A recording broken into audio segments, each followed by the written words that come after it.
Voilà mes amis, on va reprendre notre cours de Tanar sur le roi David. On a expliqué la semaine dernière comment le roi David a été nommé roi par Shmuel. Et avant de commencer le cours d'aujourd'hui, je voudrais juste faire une petite introduction que je répéterai plusieurs fois et dans mes cours en français et dans mes cours en hébreu.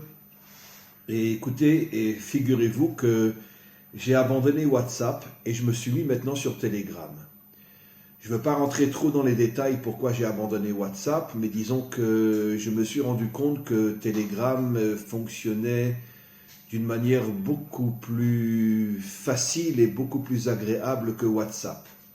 Il y a d'autres raisons aussi, mais je n'ai pas envie de rentrer dans les détails. Mais en tous les cas, j'ai déjà énormément de gens qui m'ont rejoint sur Telegram. Mais d'un autre côté, je n'ai plus aucun lien avec tous ceux qui étaient sur WhatsApp parce que j'ai effacé WhatsApp de mon portable, de mon ordinateur. Donc, je n'ai plus de WhatsApp. Ce qui veut dire que j'avais aussi beaucoup de groupes qui ont disparu. J'avais des milliers de contacts qui ont disparu, bien que on est encore loin de retrouver tous ceux qui étaient sur WhatsApp, puisqu'en vérité, c'est hier que j'ai abandonné WhatsApp. Et je suis rentré maintenant sur Telegram. Donc au fur et à mesure, les gens me rejoignent. En tout cas, mon message est le suivant.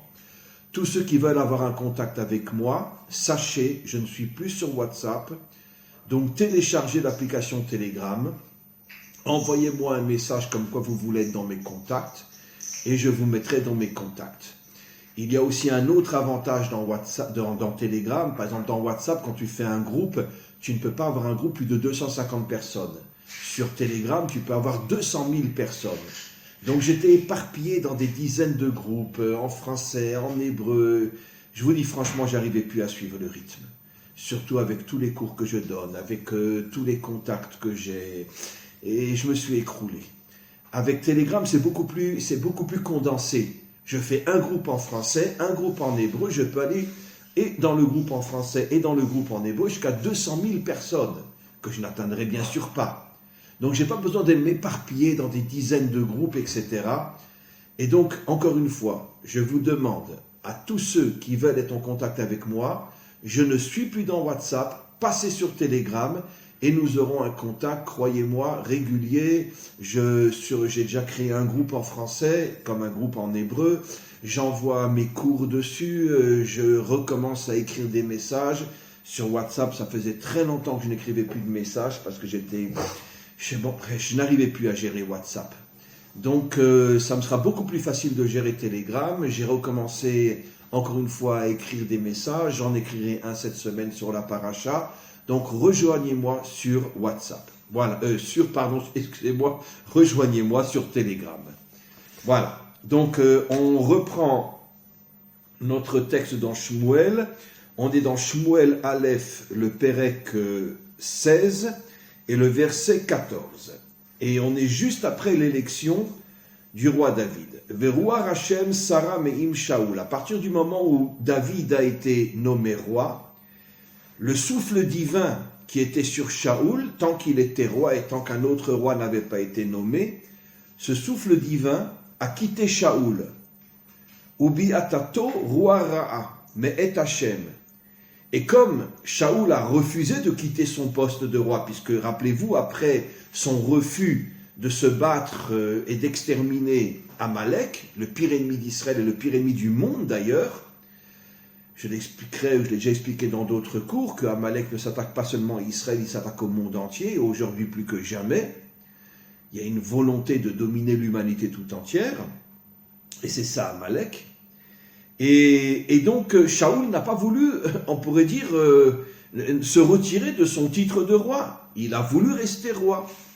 Donc, non seulement Hachem, comme le dit le verset 14, va lui enlever son esprit saint, on va dire en français, sa connexion avec Dieu, mais en plus, il va faire rentrer en lui, je répète la fin du verset, Ubiatato roi ra'a me'et Hachem. Hachem a fait descendre en lui un roi ra'a, un esprit perturbant. Ça veut dire qu'il était dans une situation où il avait véritablement des problèmes intérieurs très très forts en lui.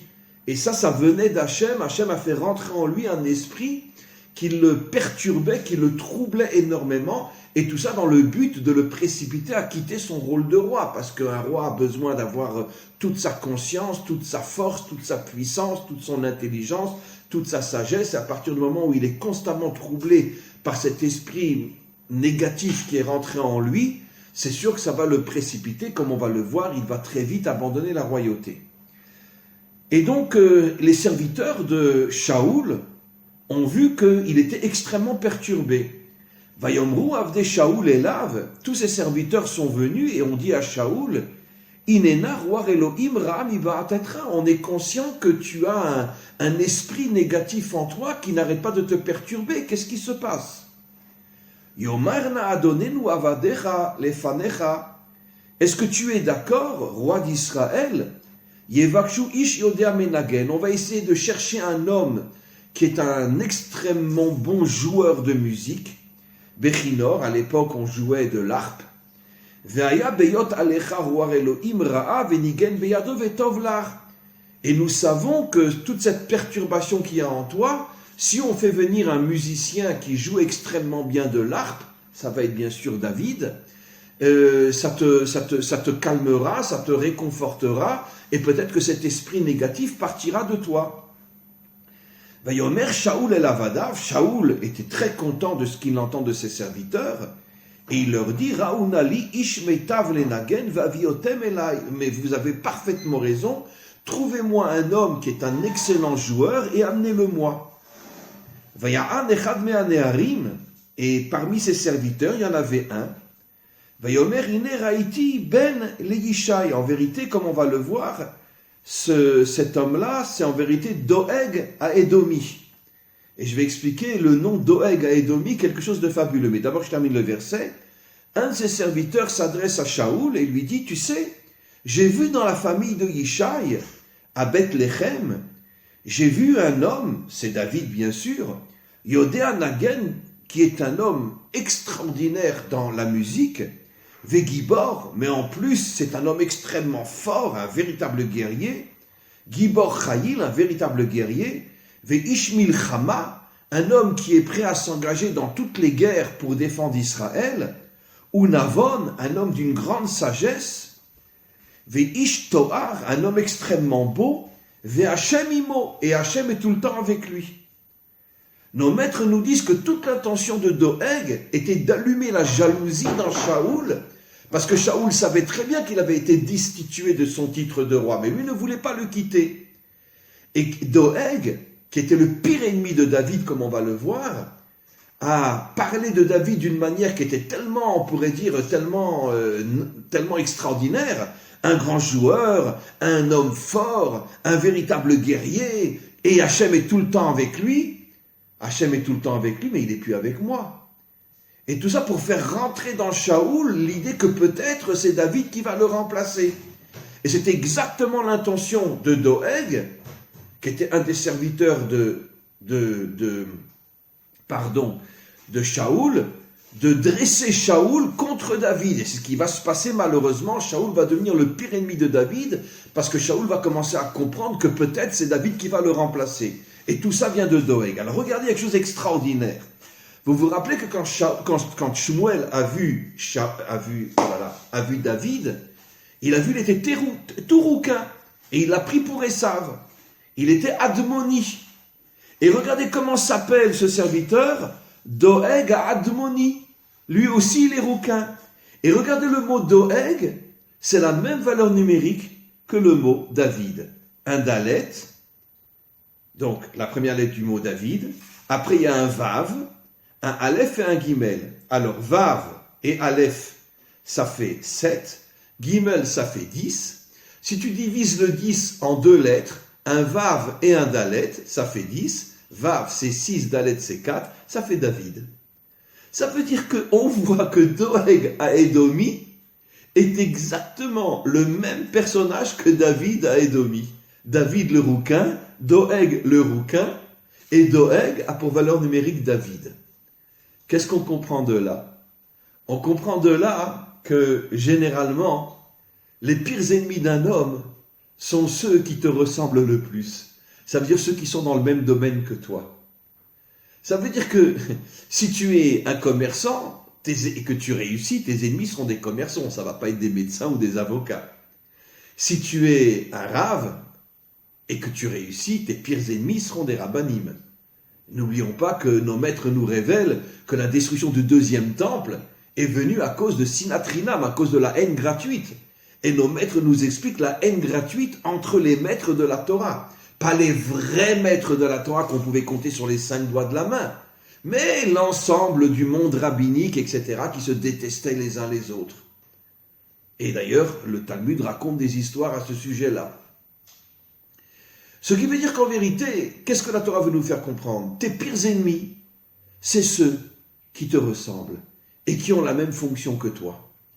Et maintenant, on comprend pourquoi Doeg Edomi, qui a la même valeur numérique et le même style de caractère et de physique que David, pourquoi il détestait David? Parce qu'en vérité, peut-être que lui aussi, il espérait devenir roi.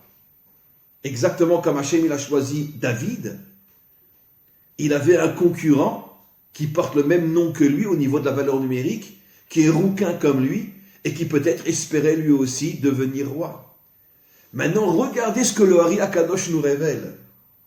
David Ameler est la réincarnation du bon côté de Esav. Et Doeg Edomi, qui lui aussi est rouquin, et Esav était rouquin, est la réincarnation du mauvais côté de Esav. Et donc le bon côté de Esav va se battre contre le mauvais côté de Esav, ou plutôt le mauvais côté de Esav va tout faire pour faire disparaître le mauvais côté, le bon côté de Esav. Et donc ça c'est quelque chose de fondamental. Il faut savoir qu'il n'y a aucun milieu dans le monde où tes concurrents qui ont la même fonction que toi, ou qui voudraient avoir la même fonction que toi, ne vont pas se dresser contre toi pour t'éliminer. Tout le monde le vit. Je le vis moi, et quantité d'autres le vivent. Chacun dans son domaine est poursuivi par les gens qui font la même chose que lui. Pourquoi? Parce que plus tu es un homme authentique, plus tu es un homme émette, et plus se dressent contre toi tous les jaloux, tous les orgueilleux qui veulent te démolir pour prendre ta place. Voilà le grand secret que, ici, la Torah nous révèle, et Doeg sera, jusqu'à ce qu'il meure, parce qu'il va mourir très jeune, le pire ennemi de David, et il fera tout pour éliminer David. Et pourquoi? Pour après rejeter Shaoul et devenir, lui, le roi d'Israël. Ce qu'il n'arrivera bien sûr pas à faire.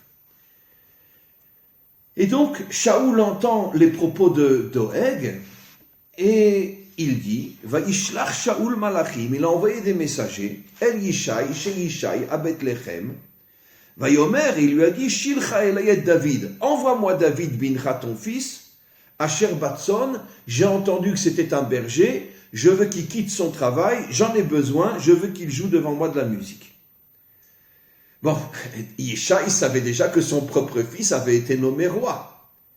Et beaucoup de commentaires disent que Yishai a eu très peur. Parce que peut-être que c'est venu aux oreilles de Shaoul que David est censé le remplacer, et peut-être qu'il le fait venir dans son palais pour le tuer. En vérité, au départ, ce n'était pas la vraie raison. Comme on va voir, au départ, Shaoul aimait beaucoup David. Mais après, il va se retourner complètement contre David. Pourquoi au départ il l'aimait? Parce que David jouait tellement bien de l'harpe que ça soignait véritablement. C'était comme une thérapeutie musicale, ça le soignait véritablement. Tout le temps qu'il jouait, il se sentait vraiment complètement apaisé. Donc, la raison première pour laquelle Shaoul l'a fait venir, c'est pas pour le tuer. Mais malheureusement, ça va se produire très peu de temps après. Mais Yishai, qui était un des plus grands maîtres d'Israël à cette époque-là, et qui avait le roi Hakodesh, qui avait l'Esprit Saint en lui, a commencé à sentir qu'il y a quelque chose de louche là-dedans. Pourquoi ils appellent précisément mon fils? Il n'est pas le seul à jouer le mieux de l'harpe. Il y en a des milliers d'autres en Israël. Pourquoi lui? Et donc il a commencé à avoir peur que peut-être qu'encore une fois que Shaoul avait entendu que David avait été nommé roi, et peut-être il l'amène dans le palais pour le tuer. Mais bon, il n'a pas le choix. Le roi demande, il n'a pas le choix. Dans le contexte de l'époque, on ne dit pas non à un roi. Vaikar Yishai, Chamor Lechem Venod Yain Ugdi Ezim. Et donc, Yishai donna des provisions à son fils, de la nourriture, etc. Vaishlach beyad David beno el Shaoul, et il a envoyé toutes ses provisions avec David chez Shaoul. Vayavo David el Shaoul, David est arrivé chez Shaoul. Bien sûr, David sait qu'il est le futur roi, mais évidemment, il ne va pas le dire à Shaoul. David sait très bien que tout le monde savait que Shaoul avait été destitué par Shmuel, mais qu'il avait refusé de quitter son poste. Mais David arrive comme un simple jeune, il avait peut-être 16 ou 17 ans à cette époque-là, et donc il baisse la tête devant le roi, et bien sûr il ne va pas lui raconter, sache que Shmuel m'a nommé futur roi d'Israël. Vayavo David el Shaoul, vayamod lefanav, il s'est tenu devant lui, vayehevehu meod, et Shaoul a commencé à l'aimer énormément parce qu'il lui faisait un bien énorme en jouant de la musique. Vayilo nose kelim, et après il a commencé à le faire rentrer un petit peu dans le combat, et pas dans le sens d'un véritable guerrier, mais quand Shaoul partait au combat, celui qui l'accompagnait, et d'une certaine manière était peut-être une forme de garde du corps, puisqu'il avait entendu de Doeg que David était un véritable guerrier, il n'avait pas encore l'âge véritablement de pouvoir rentrer à l'armée, parce qu'à cette époque-là, comme le dit la Torah, on ne pouvait s'engager à l'armée qu'à l'âge de 20 ans, et David n'avait pas encore 20 ans à cette époque-là, mais en tous les cas, il accompagnait Shaoul, et d'une certaine manière, il le protégeait. Il était nosé kelav, il le protégeait quand Shaoul allait en guerre. Vayishlach Shaoul el Yishai.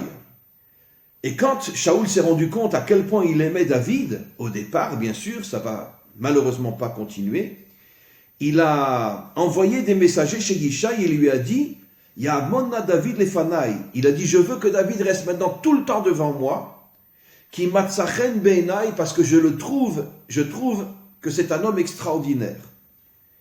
Et à chaque fois que l'esprit mauvais rentrait dans Shaoul, David et Akinor, David prenait l'harpe, Venigen beyado, et il jouait, et Shaoul était très très apaisé, Vetovlo, il ressentait du bien en lui, et le mauvais esprit le quittait. On continue. Donc pour l'instant les choses se passent plus ou moins bien. Malheureusement, une nouvelle guerre éclate. Comme on le sait, Israël est constamment en guerre, soit avec les Philistins, soit avec les Moabites. C'est pas pour rien que Ruth est sortie de ce peuple-là pour toujours nous faire comprendre une notion que je ne cesse de répéter, que les plus grandes lumières se cachent précisément dans la plus grande obscurité. Et Ruth, qui vient du pire ennemi d'Israël, Moab, est devenue la matrice, on pourrait dire la source de toute la royauté jusqu'au Mashiach. Donc ça prouve que dans le peuple de Moab se cachait une lumière extraordinaire. Mais là on parle des Philistins, qui sont eux aussi les pires ennemis d'Israël. Les Philistins ont rassemblé une grande armée, la Milchama, pour se battre contre Shaoul et Israël. Ils se sont rassemblés à un endroit qui s'appelle Shecho, Asher le Yehuda, qui est dans le territoire de Yehuda. V'yachanu, c'est là qu'on va voir le combat entre David et Goliath. V'yachanu ben Shecho ben Azaka be'Ephes Damim, mais ils se sont installés dans un endroit qu'on appelle Ephes Damim. Bon, ils étaient dans le territoire de Yehuda. V'Shaoul ve'ish Israël ne'esfu. Shaoul, qui voit les Philistins arriver, pas seulement qui quittent leur territoire pour s'installer dans le territoire de Yehuda, et donc Shaoul comprend qu'il faut absolument les stopper, lui aussi rassemble une grande armée, et il se place, lui aussi il se prépare à la guerre en face des Philistins. Ou plishtim omdim el ha'ar, les Philistins eux étaient plus sur la montagne, ve Israël omdim el ha'ar, et Israël aussi était sur une autre montagne. Il y avait une sorte, on pourrait dire, de plaine qui était entre ces deux montagnes, et les Philistins étaient sur une montagne, les Israéliens sur une autre montagne, et une grande plaine entre les deux. D'ailleurs, en Israël, on sait où a eu lieu ce combat, c'est à côté de la ville qu'on appelle Beth Shemesh, et aussi un autre endroit qui s'appelle El Achish, et on voit cette immense plaine, et on voit effectivement des montagnes qui sont des deux côtés de cette plaine-là. On continue. Vayetse ish abenaim, et tout d'un coup, du milieu des Philistins, sort un homme, mais machanot apelishtim, de l'armée des Philistins, Goliath Shemo. il s'appelle Goliath. Migath, il vient d'une ville philistine qui s'appelle Gath. Gov'o shesh amot vezeret. Il était grand, une amas, c'est à peu près 50 cm, 6 amot, c'est-à-dire il avait pratiquement 3 mètres de haut, un peu plus que 3 mètres de haut. Donc c'était un géant, 3 mètres. Vekova nechoshet al rosho, il avait sur sa tête un casque de cuivre. Vesheyon kashkashim, il était recouvert d'une armure qui le protégeait des flèches ou de toutes sortes d'armes. Ou lavouche, ou mishkal ashirion chameshet alafim shkalim nechoshet. Et comme il était très très grand, ce qu'il portait était très très lourd. Ou mitzrat nechoshet al raglav, même ses pieds étaient recouverts, on pourrait dire d'une armure de cuivre. Vekidon nechoshet ben ktefav, et il avait un immense bouclier avec lui. Chanito kemin ororgim velaevet chanito shesh meot shkalim barzel venose atzina oler lefana. Bon, je ne traduis pas mot à mot, mais le verset nous explique qu'il avait aussi des armes, une épée, une lance qui était très très lourde et extrêmement dangereuse. Avec cette lance-là, un homme de 3 mètres, s'il la lançait, il pouvait percer des dizaines de juifs. Vayamod vayikra el marachot Israël. Il s'est tenu en plein milieu de la plaine, entre les 2 montagnes, et il a commencé à hurler, à crier vers les soldats d'Israël. Vayomer lahem, il leur dit, Lama tetsu la'or milchama. Pourquoi vous voulez qu'il y ait une guerre entre nos 2 armées? Je préfère que quelqu'un vienne se battre contre moi. Allo anochi aplishti, je suis philistin. Ve'atem avadim le Shaoul, et vous êtes les serviteurs de Shaoul. Barou lachem ish vayered elai, choisissez un homme qui vienne se battre contre moi. Im yuchal leilachem iti, s'il arrive à se battre contre moi et qu'il me fait tomber, nous serons vos serviteurs. Mais si c'est moi qui le fais tomber, c'est vous qui serez nos serviteurs. Ça veut dire qu'il a essayé d'avoir une sorte de compromis. Ne faisons pas une guerre qui tuera des milliers de personnes. Choisissez un homme qui se battra contre moi. Et s'il me fait tomber, c'est nous qui serons vos serviteurs. Si moi je le fais tomber, c'est vous qui serez mes serviteurs. Encore une phrase ou deux et je vais commencer à expliquer des notions importantes. Vayomer aplishti, ani cherafti et marachot Israël. Et il a commencé à calomnier non seulement Israël, mais le Dieu d'Israël. Tenu li ish venilcham meyachab. Comme les Israéliens ne répondaient pas, alors il a commencé à maudire Israël, à maudire le Dieu d'Israël, et constamment il revenait, il leur disait, donnez-moi un homme, donnez-moi un homme. Vaishma Shaoul vechol Israël et divrei aplishti. Toute l'armée d'Israël, y compris Shaoul, a entendu ce que le Philistin donnait. Vayechatou vayirumod, et ils ont tremblé de peur, parce que évidemment, et comment voulez-vous qu'un homme, ça va être David bien sûr, mais comment voulez-vous à vision humaine qu'un homme qui mesure 1m70 ou 1m80 puisse se battre face à un géant de 3 mètres avec des armes d'un poids inimaginable? Rien que son épée, il aurait pu avec son épée couper en deux un rocher de pierre, tellement son épée était lourde et tellement son épée était immense. Donc il aurait pu avec un seul coup faire tomber un arbre immense. Donc quel est le soldat qui va oser se battre contre lui? Je voudrais m'arrêter ici et expliquer quelque chose d'important.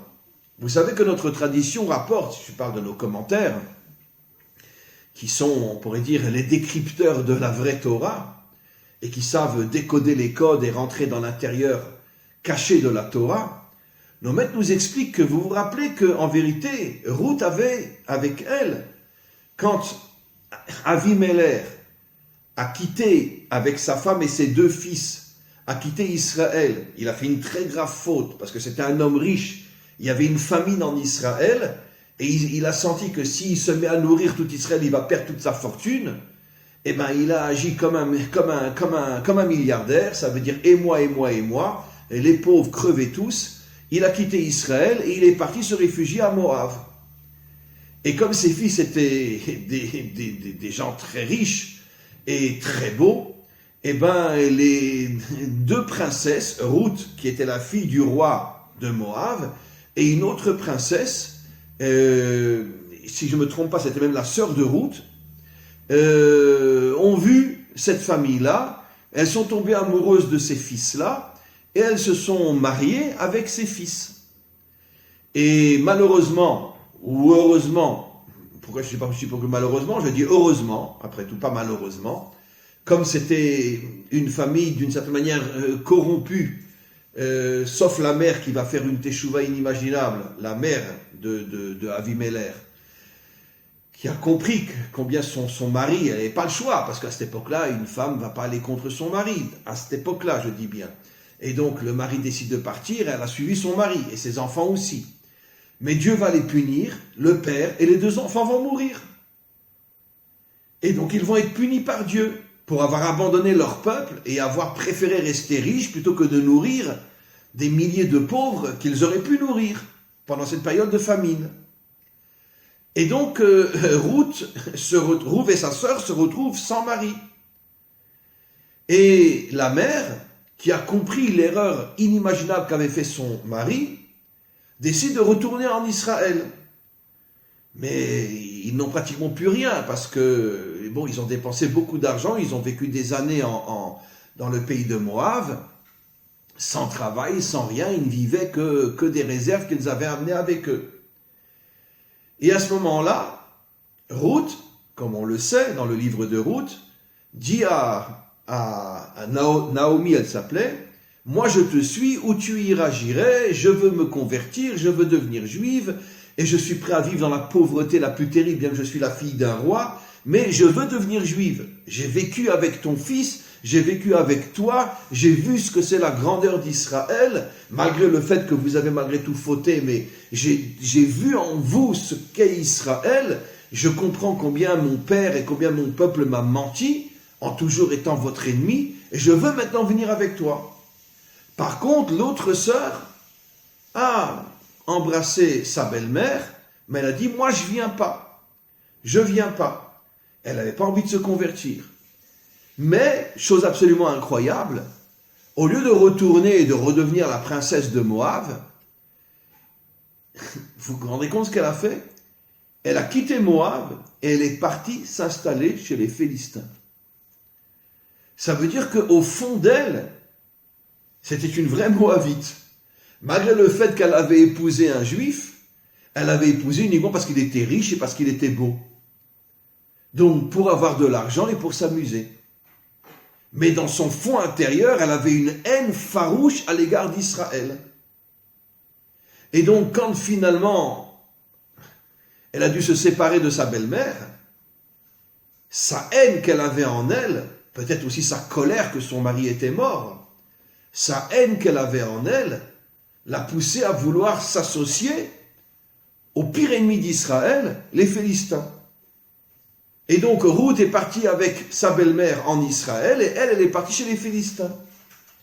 Et comme on le sait, on le voit dans la Torah, déjà depuis de nombreuses années, rappelons-nous les 12 explorateurs, 2 n'ont pas fauté, Yehoshua et Caleb. Yehoshua, le dirigeant de la tribu de Yosef, Caleb, le dirigeant de la tribu de Yehuda.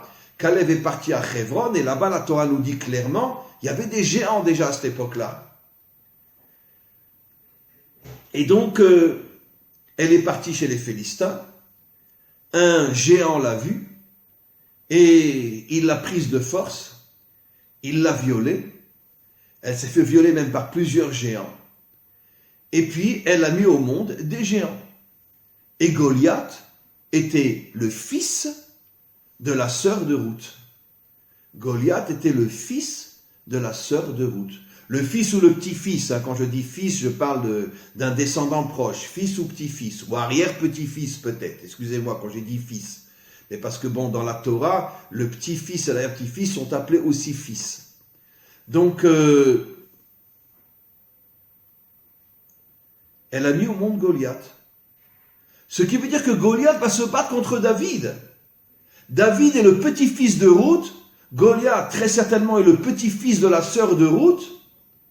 L'une est devenue juive, l'autre s'associe avec les Philistins, et finalement Goliath et Ruth, et Goliath et David vont se battre. Bien sûr, David va faire tomber Goliath d'une manière tout à fait miraculeuse, comme on le verra dans le prochain cours. Mais c'est extraordinaire. Qu'est-ce qu'on comprend de là? On comprend de là encore une fois la même chose que je ne cesse d'expliquer.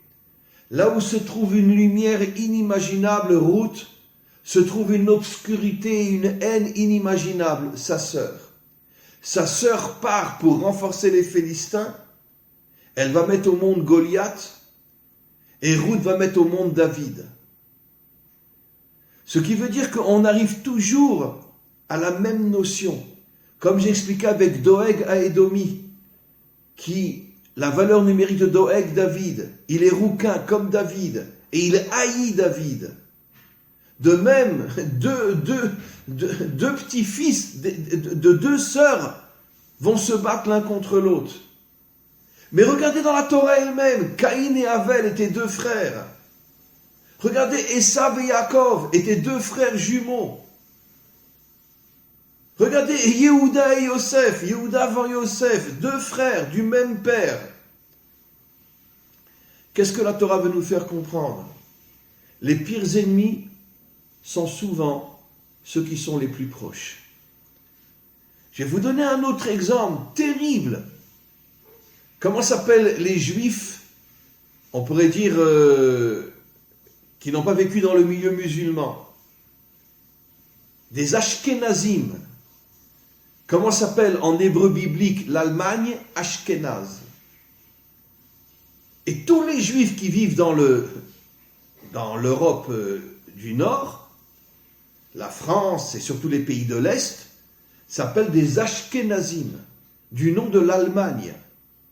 Notre pire ennemi, l'Allemagne. Comment s'appellent les Juifs qui, après l'Inquisition, sont pratiquement tous descendus dans les pays musulmans? Les Sfaradim. Sfarad est le nom biblique qui désigne l'Espagne, là où il y a eu l'Inquisition. Et ce nom n'a pas changé même quand les Juifs sont descendus après en Algérie, en Amérique, en Tunisie, au Maroc, etc. Les Sfarades.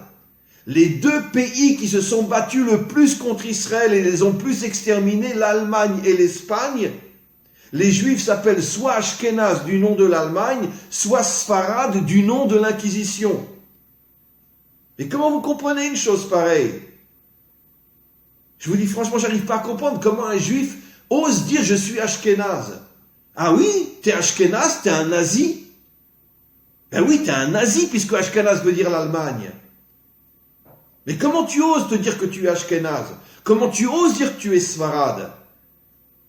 Des millions de Juifs ont été brûlés vifs et tu te nommes Sfarad? Qu'est-ce qu'on comprend? Le message est dans la Torah ici. Nos pires ennemis sont ceux qui sont les plus proches de nous. Ceux qui sont les plus proches de nous sont nos pires ennemis. Et c'est pour ça que David et Goliath étaient chacun les petits-fils de Ruth et sa sœur. Voilà ce qu'on comprend ici. C'est pour ça que je dis souvent, sans rentrer dans les détails, méfions-nous en tant que peuple, en tant qu'individu, de ceux qui nous donnent l'apparence d'être gentils, d'être si, et on vous aime, etc. Tu ne sais pas ce qui se cache derrière. Tu ne sais pas ce qui se cache derrière. Peut-être toute la vitrine, c'est pour cacher une jalousie que le bonhomme veut éliminer, à un point c'est tout. Il faut faire très attention dans ce monde. D'accord? Très attention. Vous savez ce que nos maîtres nous disent? Nos maîtres nous disent une chose absolument incroyable.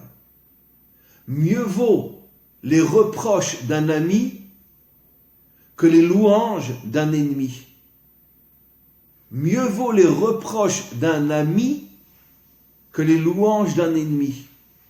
Qu'est-ce qu'ils veulent nous faire comprendre tout le cours d'aujourd'hui?